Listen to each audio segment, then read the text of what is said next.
So it's more about release muscles, not control muscles, right?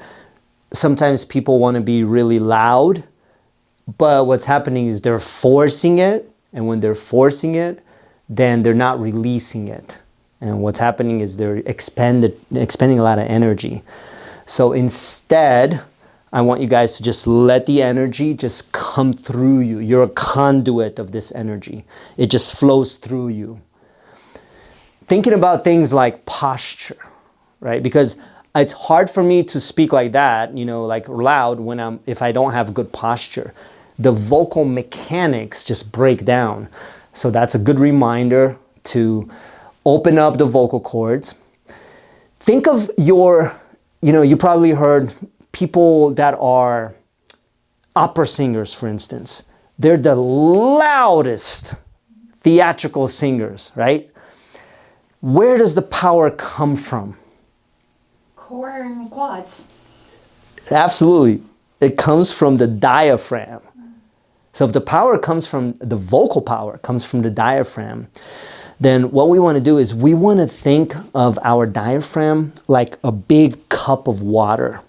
And almost think of it like you're at a restaurant and there's a waitress or a waiter and they're coming to fill up your water. Notice, if they're doing a really good job, they don't wait until you're all the way empty to come and fill up the water, do they?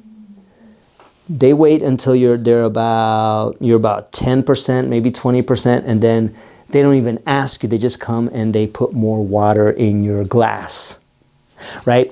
So in the same way, we want to think of our diaphragm. This is the energy center right here, the belly. That's why in public speaking, we're not trying to get six packs. This is not, we're not trying to go to the swimsuit edition. We're here to do a performance. So what that means is that when you notice that you are out of air about 20%, meaning I am expelling air, I'm talking, and right now you'll notice that I'm going to keep talking, and I'm running out of air. Can you tell? I'm running out of air, right? I'm about 20, probably about 10% right now. Now, what do I need to do? Breathe. I need to breathe deeply into the diaphragm.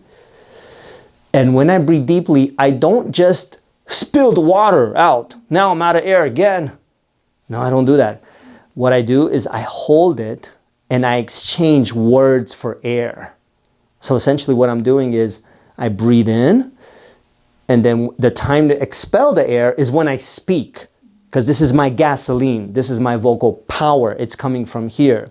And when I feel it in my gut that I'm about 20% out, which is right now, I breathe again. Do I let go? No, I hold it. If you do little energy management techniques like this, it's going to help you to have technique so that you can follow the whole way through. But I'll tell you, a good part of it you won't even have to think about, because when you put yourself in a very talkative state, the energy of the room is going to almost take over. So you won't even have to do much. All you have to do is just continue to push yourself further and further throughout the event so that you are giving of your best self, that you're truly expressive. Almost think of yourself as a symphony. And what are we looking for? There's the violin player, there's the piano player, there is, what are some other, the flute, I don't know, but think of, you're a conductor. And your instrument channels, the vehicles of your channels, those are the things that you need to express. So you want to think of it, in order to maintain my energy for the entire half day, what I have to do is make sure that my gestures are expressive, my face is expressive, I'm continuing to use that melody in the voice, I'm giving the eye contact to everybody, and I'm just being that performer mode. Almost like starting the lawnmower, it takes a little bit to start. That's why in the beginning, oftentimes, there's a bit of a rough patch. It's not smooth right off from the takeoff.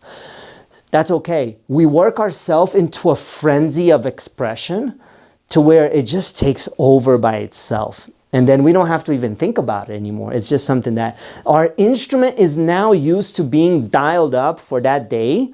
that for that day, it's going to just kind of take you like a wave, right? So that's what I would say is try your best to just kind of force it in the beginning. Not, and remember, not release it, but just be very cognizant in the beginning. See, our minds can be a bridge or a barrier, right or wrong, a bridge or a barrier. So you want to think of my mind has to be a bridge of expression, an instrument of just letting go, and think of like you have this really powerful electricity.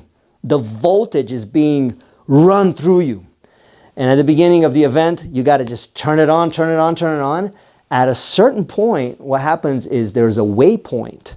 And when that waypoint takes over, then you no longer have to do anything. Now it's on cruise control. It's on autopilot. The body is just used to being expressive. The instrument is just used to just expressing. See, by default, we're not expressive beings. By default, it's easier to just talk normal. Normal is not theatrical, right? So what we just have to do is just work up to it, work up to it, work up to it, and then it just takes over and it goes on autopilot. Doing that technique, you'll be able to do events for 3 days or longer, and the second day you'll be totally good to go. Third day, because again that frenzy takes over. Now that muscle memory, so you don't have to even think about it anymore. Then you could just pay attention to the audience, pay attention to, could be the cameras, or just whatever it is. Like you really, honestly, it just takes a life of its own. You will literally be up there speaking and even forgetting that you're up there speaking. You'll be that lost in the moment. That's a really, really cool thing. So that's what I would say would be the number one, is just work up to it. Almost like you fly a kite. You ever fly a kite when you were little? At the beginning, there's some friction, right? You just, keeps falling. But then when you know there's that tipping point where, okay, now it seems to be gliding. Yup. And now it's taken off. That's how our instrument performs. So at the beginning, we want to think of ourselves like an orchestra conductor, and we're going to monitor. Is my facial expressions on point? And on point meaning, do I have Lady Gaga face, or am I using my face to express? Are my gestures, do I have enough variety in my gestures? What about my voice? Am I singing up there? Am I providing enough melody up there? Right? Do I just seem to have a lot of these things dialed up? And if I do, before you know it, you're like a kite.